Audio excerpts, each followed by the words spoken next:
Hello students and hello दोस्तों, नमस्कार। Agree with keywords में आपका स्वागत है।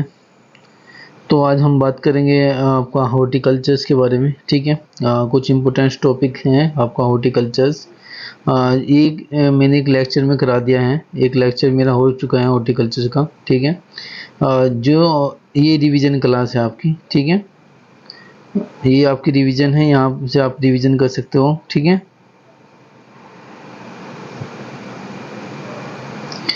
तो चलते हैं। सबसे पहले आप देखना चाहो तो देख सकते हैं, ये आपका एक पीपीटी पे मैंने बनाया हुआ है।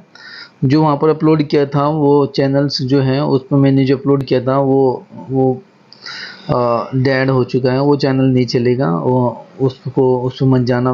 ठीक है, अगर आपने सब्सक्राइब कर लिया है तो ठीक है, बट यही चैनल मेरा चलेगा। अब इसी पे ही आपको वीडियो देखने को मिलेंगे। आपको जो पीडीएफ है, आपको जो लेक्चर का पीडीएफ है, प्लस आपको जो भी कंटेंट, जो भी एग्रीकल्चर से संबंधित जो भी मेरे लेक्चर होंगे वो सारे के सारे अपलोड यहाँ होंगे। तो स्टूडेंट्स, ये आप दोनों भाषा में होंगे, हिंदी और इंग्लिश भाषा में। ये जो लेक्चर है ये हिंदी में लिखा हुआ है। ठीक है, एक्सप्लेनेशन में दोनों भाषा में करूँगा। जो स्टूडेंट्स जिस भाषा में कंफर्टेबल हैं वो उस भाषा में इसको देख सकते हैं। ठीक है, कोई दिक्कत नहीं है। बट ये दोनों भाषा में होगा, ये हिंदी में भी होगा, और थोड़ा सा ये लेक्चर कंटेंट जो होगा मेरा इंग्लिश में है, मैं एक्सप्लेनेशन हिंदी में भी करूँगा। ठीक है, तो स्टार्ट करते हैं। ठीक है, जो डेफिनेशन की बात करें, हॉर्टिकल्चर की डेफिनेशन क्या होती है? उद्यान विज्ञान बोलते हैं इसको हिंदी में।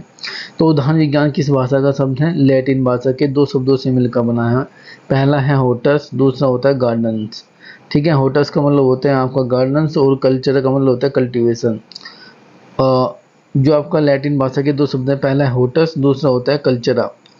ठीक है, यानी होटस का मतलब होता है गार्डन्स और कल्चर का मतलब होता है कल्टीवेशन। यानी कि गार्डन्स में फ्रूट्स अगर हम फ्रूट्स को या वेजिटेबल्स को या आपका प्लांटेशन क्रॉप को, मेडिसिनल को, एरोमेटिक्स प्लांट्स को, फ्लावर्स क्रॉप्स को अगर हम ग्रो कर रहे हैं तो वो बच्चों हमारे क्या है? हॉर्टिकल्चर है।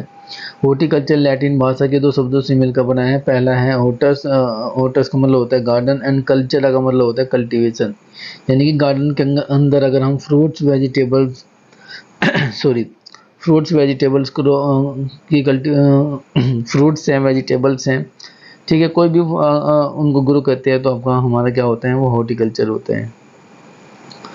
ये तो आपकी डेफिनेशन है, यहाँ से यहाँ तक आपको डेफिनेशन लिखनी, इसका पीडीएफ आपको मिल जाएगा बाद में। ठीक है, पीडीएफ की दिक्कत ना, लेकिन इसको पढ़ लेना। दूसरा है डेफिनेशन, मैंने बता ही दिया है आपको। Definition of horticulture, horticulture can be the broadly subject है। ऐसा नहीं है कि भाई एक सिंपल एक ही नहीं, इसकी ब्रांच अलग अलग होती है, तो इसलिए ये ब्रॉडली बोला गया है कि ये काफ़ी ब्रॉडली यानी व्यापक ब्रांच है। ठीक है, बट अगर बात करें, हॉर्टिकल्चर एक आर्ट भी है, एक साइंस भी है। ठीक है, ये सारी चीज़ें हैं, बट अगर ये क्वेश्चन आता नहीं है, आपको डेफिनेशन देनी है, तो आप यहाँ से बस इतना दीजिए, इतना कि ये रहा आपका डेफिनेशन, आपको यहाँ से यहाँ तक देनी है बस। ये आपका हॉर्टिकल्चर की डेफिनेशन थी। इसको अगर आप लिखोगे, ये मोर देन इनफ है, ये मोर देन इनफ है, बाकी मत लिखो, ये मत लिखो। ये दूसरा बच्चों आता है हॉर्टिकल्चर की जो आपका जो ब्रांचेज हैं। हॉर्टिकल्चर की जो ब्रांच है, एक तो आपका पोमोलॉजी होता है, दूसरा आपका ओलरिकल्चर है, फिर आपका फ्लोरिकल्चर होता है। ठीक है, उसके बाद पोस्ट हार्वेस्ट टेक्नोलॉजी भी है। ठीक है, पूरा ये आपका लैंडस्केपिंग गार्डनिंग भी है। ये सब फ्लोरिकल्चर्स के अंतर्गत आते हैं। तो सबसे पहले हम बात करते हैं पोमोलॉजी क्या होता है, जल्दी बात करेंगे क्योंकि ये रिवीजन क्लास है, वो मैं सब कुछ पढ़ा चुका हूँ अपनी क्लास में। कल्टीवेशन ऑफ फ्रूट्स क्रॉप्स, आपकी जो जितनी फ्रूट्स क्रॉप होती है, चाहे आपका आम हो, आपका मैंगो हो, आपका गवावा हो, आपका सिट्रस हो, जितनी फ्रूट्स क्रॉप होते हैं उनकी कल्टीवेशन, उनकी खेती को क्या बोलते हैं? पोमोलॉजी बोलते हैं। ये टर्म पोमोलॉजी किस भाषा का शब्द होता है? लैटिन भाषा के पोनम से मिलकर बना होता है, जिसका मतलब होता है फ्रूट्स, और ग्रीक भाषा के लॉजी से मिलकर बना होता है, जिसका मतलब होता है साइंस। यानी कि अगर हम पोनम की बात करें, फ्रूट्स क्या है? एक साइंस है, एक लॉजी है। ठीक है, तो अगर आपसे पूछे जहाँ भी LOGY आ जाता है बाद में, तो आप समझ जाइए 99.9% क्या है? 99% ये किस भाषा का शब्द होगा? लॉजी का होगा। ठीक है, और जहाँ पर भी लैटिन लिखा आता है, कल्चरा लिखा आता है, CULTURA, कल्चर या कल्चरा, तो वो समझ लीजिए आपका किसका भाषा का शब्द है? वो लैटिन भाषा का शब्द है। ठीक है, तो कन्फ्यूज मत होना कभी भी। इस बारे में।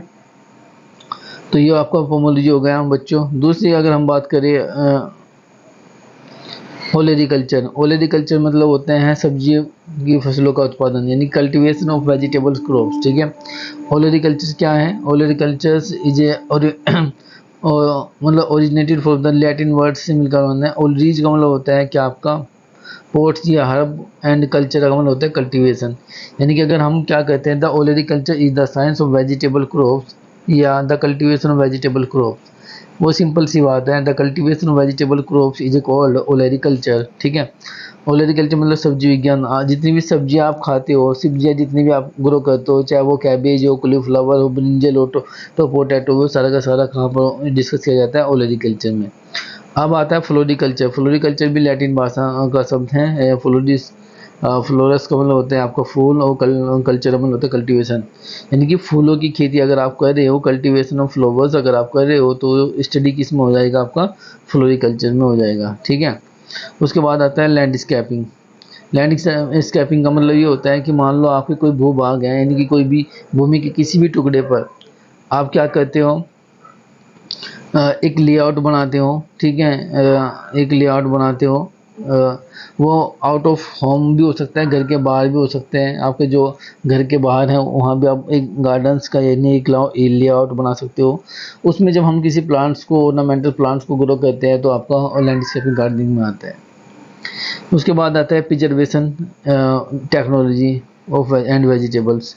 प्रिजर्वेशन, जो प्रिजर्वेशन होता है, इसका मतलब ये होता है कि मान लो आपको कोई फ्रूट्स एंड वेजिटेबल्स हैं, फ्रूट्स बच्चों, फ्रूट्स एंड वेजिटेबल्स हैं, उसके फ्रूट्स एंड वेजिटेबल्स को आपको लॉन्ग टाइम तक, यानी कि लॉन्ग टाइम तक, keeping for the long time, keeping for the long time without destroy या विदाउट डेस्टोरेशन। बस आपने आम का अचार देखा होगा, काफ़ी लंबे समय तक रह जाता है। यानी कि जब हम किसी फ्रूट्स को, ठीक है, उसके फ्रूट्स को उसके बाय प्रोडक्ट्स बनाकर उसको लंबे समय तक रखते हैं बिना खराब हुए, वो खराब बिना खराब हुए, जब हम इस तरह की कल्टीवेट वो कहते हैं स्टडी, वो टेक्नोलॉजी, मतलब इस तरह का अगर हम बात करते हैं, जैसे आपने आम से आम अचार बना लिया, ठीक है, टोमेटो से आपका जो टोमेटो है, टमाटर जो है, उससे आपने केचप बना दिया, सॉस वगैरह बना लिया आपने, जैम से जेली, आपका गवावा से जेली बना लिया आपने, जैम से आपने एप्पल का जैम बना लिया। तो ये सारा का सारा क्या हो गया? आपका फ्रूट टेक्नोलॉजी के अंदर आता है। प्रिजर्वेशन, आपने अचार देखा होगा, काफ़ी लंबे समय तक रह जाता है, क्योंकि उसके अंदर जो होता है प्रिजर्वेटिव मिलाए जाते हैं। जैसे नमक होता है, आपने नमक, साल्ट उसमें अंदर इंक्लूड करते हैं, साल्ट मिलाए जाते हैं नहीं, उसके अंदर फिर आप बात करते हैं साल्ट मिलाए जाते हैं, ठीक है। साल्ट होता है, ऑयल जो होता है वो प्रिजर्वेटिव होता है, वो मिलाए जाते हैं। और आपको जो मैंगो होता है उसको ड्राई किया जाता है पहले, ठीक है, उसको डिहाइड्रेशन यानी कि स्टरलाइज किया जाता है पहले, उसके बाद ये सब। यानी प्रिजर्वेशन की बात करें तो it is a science of canning. Canning मतलब डिब्बाबंदी of fruits and vegetables, fruit juice, jam, land candy, dehydrate etcetera. यानी कि हम जूस बना कर रख सकते हैं, ठीक है, जैम वगैरह, जैम जेली वगैरह हम बना कर रख सकते हैं, ठीक है। एक तरह का ये डिब्बाबंदी बना कर रख सकते हैं, डिब्बाबंदी कर सकते हैं। उसके बाद आता है बच्चों importance of horticultures. Importance of horticultures की बात करें तो ये एरोमेटिक एंड मेडिसिनल पर्पज में है। The plant cultivation the aromatic medicine plant like the, आपने आंवला का नाम सुना होगा आपने, ठीक है, आंवला है आपका, ठीक है, लेमन ग्रास वगैरह होता है, ये सब एरोमेटिक्स प्लांट्स में इंपॉर्टेंस है। दूसरा आपका प्लांटेशन क्रॉप है, कल्टीवेशन ऑफ टी है, कॉफ़ी है, कोकोनट वगैरह, ये सारी की सारी इसमें। सिल्वीकल्चर है आपका, कल्टीवेशन मैनेजमेंट फॉरेस्ट्री, जहाँ आपने सिल्वीकल्चर का मतलब होता है अपना कल्टीवेशन, जो ट्री वगैरह ना, फॉरेस्ट वगैरह होते हैं, उसकी स्टडी कहाँ पर की जाती है? सिल्वीकल्चर में की जाती है, ठीक है। स्पाइसीज कल्टीवेशन है, कुछ स्पाइसीज है, जैसे आपका कार्डेमोम है, आपका क्लव है, कोरिएंडर है, क्यूमिन है, ये सारे के सारे क्या है आपके स्पाइसीज क्रॉप कल्टीवेशन है, ठीक है, ये सब चीज़ें। उसके बाद आते हैं बच्चों आपका इम्पोर्टेंस ऑफ, वो आपकी ब्रांच ही थी सबकी सब, यहाँ से शुरू होगा आपका इम्पोर्टेंस। इम्पोर्टेंस यहाँ से शुरू है, वो गलत लिख दिया है, वो नहीं है, इम्पोर्टेंस यहाँ से शुरू है बच्चों। तो इम्पोर्टेंस के बारे में बात करें तो fruits and vegetables play important role in the balance diet of the human being the providing the vital productive nutrient. कह रहा है कि जो फ्रूट्स एंड वेजिटेबल्स होते हैं एक महत्वपूर्ण भूमिका निभाते हैं एक बैलेंस डाइट में, ठीक है, ह्यूमन की बैलेंस डाइट में। ये एक विटल प्रोडक्टिव न्यूट्रिएंट यानी कि महत्वपूर्ण जो न्यूट्रिएंट्स वगैरह हैं, ठीक है, उनसे क्या कहते हैं प्रोवाइड करते हैं, न्यूट्रिएंट वगैरह प्रोवाइड कराते हैं। Fruits and vegetable have the role in neutralising, यानी कि अगर आपको एसिडिटी बन जाती है, अगर आप हाईली प्रोटीन यूज कर लेते हो, आपके पेट में कब्ज या एसिडिटी या पाचन में प्रॉब्लम होती है, तो उसको न्यूट्रल करने का काम कौन करता है? फ्रूट्स एंड वेजिटेबल्स करते हैं। उसके बाद है आपका ये सब है रोगेज वगैरह होती हैं, यानी कि इसका मतलब होता है कि अगर आपके डाइजेशन सिस्टम में प्रॉब्लम होते हैं तो उसकी जो स्मॉल इंटेस्टाइन वगैरह होती है, छोटी आंत वगैरह जो होती है, उसको साफ करने का काम करते हैं। Horticulture is the mother of सर्वल industry, बहुत सारी इंडस्ट्री की ये मदर कहा जाता है। क्यों कहा जाता है? क्योंकि आप इससे डिब्बाबंदी कर सकते हो, ऑयल निकाल सकते हो, डिहाइड्रेट कर सकते हो, रिफ्रिजरेट कर सकते हो, वाइन बना सकते हैं, बहुत सारी चीज़ें आप इससे बना सकते हो। इंडस्ट्री में बहुत सारी इंडस्ट्री आप इससे खोल सकते हो, ठीक है। इसलिए उनको क्या कहा जाता है कि जो बहुत सारे जो लोग होते हैं, जो लेबर्स होते हैं या फार्मर्स होते हैं, वे बिजी रहते हैं। किसमें बिजी रहते हैं? पूरे साल बिजी रहते हैं आपका हॉर्टिकल्चर में, ठीक है। आगे बात आती है the flowers ornamental plants the graded play a very important role in the refreshing the mind people and the reducing the air pollution। आपका जो वायु पोल्यूशन होता है उसको कम करने का काम भी ये ऑर्नामेंटल आपका जो हॉर्टिकल्चर करता है। ऑर्नामेंटल एक इम्पोर्टेंट रोल निभाता है किसमें? Refreshing the mind. जब आप मॉर्निंग में सुबह जाते हो किसी गार्डन में अगर आप बैठोगे तो आपका माइंड को रिफ्रेश करने का काम कौन करता है?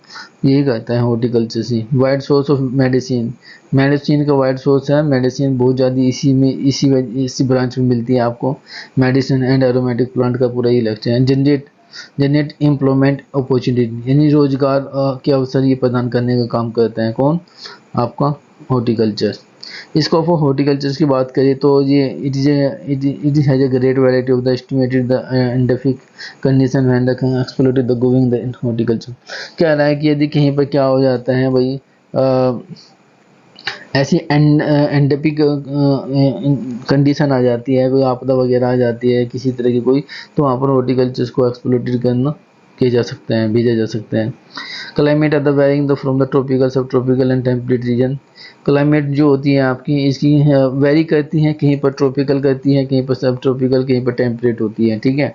ये सब चीज़ें आती हैं क्योंकि ये इसका स्कोप है। जहाँ पर एरिड रीजन है बच्चों, जहाँ पर एरिड रीजन है वहाँ पर क्या आप लगा सकते हो? बेर की खेती कर सकते हो। बेर जहाँ पर जहाँ पर मतलब सूखा है वहाँ पर बेर लगा सकते हो, बेर को कम पानी की आवश्यकता पड़ती है। इसी तरह बहुत सारी चीज़ें उन्होंने लिखी है। 45 ग्राम फ्रूट्स खाना चाहिए, 200 ग्राम वेजिटेबल्स खाने चाहिए, ये सब चीज़ें लिखी हुई है, आप थोड़ा सा इनमें देख लेना, ठीक है। ये सब चीज़ें हैं। द हॉर्टिकल्चर है the great scope of the flowing, कुछ रीजन है जैसे explore great the variability the agro climate condition. अच्छा स्कोप ना होने का कारण कुछ है कि भाई to meet the requirement the processing industry की जो प्रोसेसिंग रिक्वायरमेंट है उसको ये पूरी कर देता है। Increase export and import of the horticulture products, आप एग्रीकल्चर के प्रोडक्ट्स को प्रोड्यूस करके उसको एक्सपोर्ट भी कर सकते हैं। इकोनॉमिकल इंडिकेशन जो ये फार्मर्स वगैरह हैं, कह रहा है कि जो हम हॉर्टिकल्चर से ग्रो कर रहे हैं उसका रीजन का क्या कारण? उसका रीज़न यही है कि इन सारी चीज़ों से हमें क्या मिल सकता है। जैसे मान लो प्रोटेक्ट इन्वायरमेंट है, अगर इन्वायरमेंट पोल्यूशन होता है वो उससे नहीं होगा अगर आप वेजिटेबल्स को ग्रो करोगे, प्लांट्स वगैरह लगाओगे। दूसरा आपके कि इम्प्रूव आपकी इकोनॉमिक कंडीशन ऑफ फार्मर की इकोनॉमिक कंडीशन सही हो जाती है। मान लो एक किसान एक धान पे, गेहूं पे या आपके गन्ने पर डिपेंड है, उस पर डिपेंड ना होकर अगर वो वेजिटेबल्स को ग्रो करता है तो कहीं ना कहीं क्या होता है, 1 साल में 3 बार वो वेजिटेबल्स को ग्रो कर सकते हैं, ठीक है। तो यानी कि कहीं ना कहीं उसकी इकोनॉमिक कंडीशन क्या हो सकती है? सुधर सकती है। Meet the requirement of the processing industry, जो भी आपका इंडस्ट्री है उसकी प्रोसेसिंग रिक्वायरमेंट को पूरा करने का काम कौन करता है? हॉर्टिकल्चर करता है। Increase export and import of the horticulture product, export को इंक्रीज किया जा सकता है, इंपोर्ट्स को, ठीक है, एक्सपोर्ट एंड इंपोर्ट्स को इंक्रीज किया जा सकता है अगर आप fruits. The meet the need of the fruits vegetable flowers spices beverage and relation the population growth in the nutrient. बहुत सारी पॉपुलेशन हो रही है भारत के अंदर, पॉपुलेशन की संख्या आप सब जानती ही होगी, तो उसको इसकी पूर्ति के लिए आपका फ्रूट्स यानी कि वेजिटेबल्स जरूरी है। ये vegetables to protect the environment, environment को प्रोटेक्ट करने का काम भी कौन करता है, यही करता है। फंडामेंटल ऑफ हॉर्टिकल्चर की बात करें तो ये सिलेबस है, ये आपका सिलेबस है। सिलेबस डिस्कस करना चाहे तो आप डिस्कस कर सकते हैं या इसका स्क्रीनशॉट ले सकते हैं, मर्जी आपकी। फंडामेंटल ऑफ हॉर्टिकल्चर में आपको क्या पढ़ना पड़ेगा, हॉर्टिकल्चर की definition, branch, importance and scope पढ़ना पड़ेगा। दूसरा है आपका botanical classification, climate, soil, horticulture crops के लिए। Plant propagation methods, propagation structure आपको पढ़ाया जाएगा, ठीक है। प्रूनिंग, ट्रेनिंग, ज्वेलरिंग, फ्लोवरिंग, ये सब मैंने आज कराया भी था, मेरा प्रैक्टिकल था, तो प्रैक्टिकल में मैंने आपको बताया भी है कि ट्रेनिंग क्या होता है, प्रूनिंग क्या होता है, डिसबडिंग क्या होता है, डिसरूटिंग क्या होती है, ये सब सारी चीज़ें मैंने आपको बताई है। Irrigation, fertiliser application method and quality, ये सारी चीज़ें आपको पढ़नी चाहिए। इसमें आपका फर्टिगेशन आता है, जब फर्टिलाइजर्स को पानी के साथ अगर आपने मिला दिया और उसको स्प्रे कर दिया तो क्या कहलाता है, फर्टिगेशन कहलाता है बच्चों। तो ये सारी चीज़ें आपका ये है, आप इसे अच्छे से देख लेना, आपका सिलेबस पूरा कवर कराया जाएगा, इसमें कोई दिक्कत नहीं है, ठीक है। तो आज के लिए इतना ही। इसका PDF आपको दे दूंगा मैं, ठीक है। कल तक ये PDF शाम तक ले लेना, ये आपको इसी चैनल पे मिल जाएगा। अब से आगे से जब भी आप इसी चैनल को सब्सक्राइब कर लेना, बाकी सारी चीज़ें जो होगी, जैसे भी वीडियो आएगी, नोटिफिकेशन आएगा, इसी चैनल पर आएगा, उस चैनल को बंद कर दिया जाएगा 1-2 दिन के अंदर, ठीक है। वो चैनल्स क्या है, काफ़ी ओल्ड हो चुका है, 12 साल का पुराना वो चैनल्स है, वो मैंने ध्यान नहीं किया, उसको ध्यान देना चाहिए था।